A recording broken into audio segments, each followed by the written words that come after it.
Have you ever wondered what it costs to build a custom home? Have you ever been tempted or told to use cost per square foot as a tool to understand the complexities of building a custom home? So like you said, building a custom home, normal people don't do it more than once. It's a very complex process. And we get the question all the time, what does it cost per square foot? Or what do you charge per square foot to build a custom home?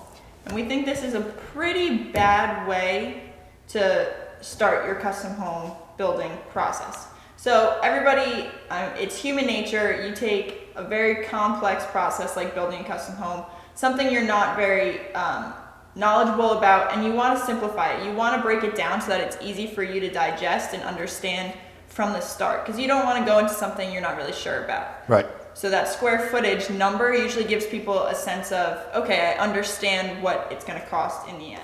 So anytime somebody talks to you about square footage and cost, you need to be cautious that someone isn't being deceptive. So we thought as a good visual, grocery bags.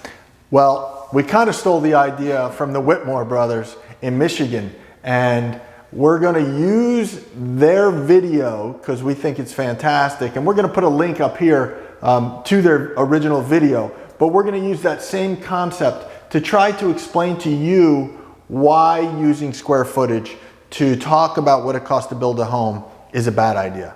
So putting it back on you, what would you do if I asked you how much does a grocery bag cost? How much does it take to fill a grocery bag? Right here we have two grocery bags. They're both the same exact size. They're the same shape, and they fulfilled the same goal of carrying our groceries. So we went out and bought a meal for today, yeah. And that meal is going to represent what does it cost to fill a grocery bag. Exactly. So let's start over here.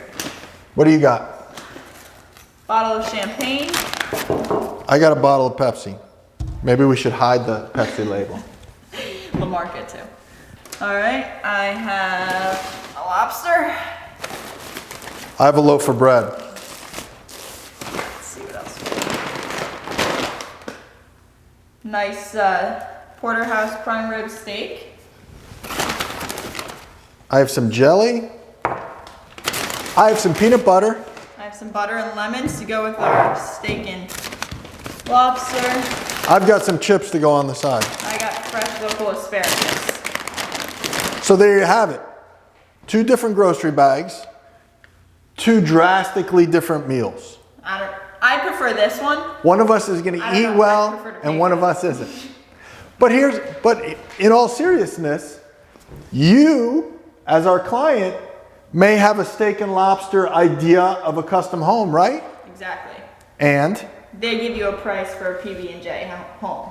Yeah. So it's much easier in our first conversation to give you pricing based on the cheapest and simplest ingredients for a meal, but in reality, quality and quality of life may be over here for you. And that's why we don't like to give out a price per square foot. We'd rather hear what your goals are, what kind of home you want to build, base the first number we give you off of other homes we've recently built that are around the same scope of work, so you don't have this huge disparity between wanting a lobster and getting a PB&J. So as you look at the contents of these two grocery bags, I want you to remember, you call someone and say, what do you charge to build a square foot? But hey, they might not have in that square footage, the way they work, they might not include a kitchen. So if you don't have a kitchen, you may not have a drink, right? Right. Or they might not include the cost of some fixtures. So if they're not including the cost of fixtures because the way their agreements work, you supply certain things, you may not have a full meal. So that square footage cost isn't the same to everybody. Okay. And in previous videos, we talked about how the way a home is designed, we're going to post that at the end, but a ranch house costs more than building a two-story colonial. We've explained that in other videos. Hope you watch those. We hope this was helpful in some sort of way. If you have questions about what is going on around you, or what else is going on in New Jersey with building, current trends. Follow us, subscribe, let us know in the comments below, and we'll get back to you.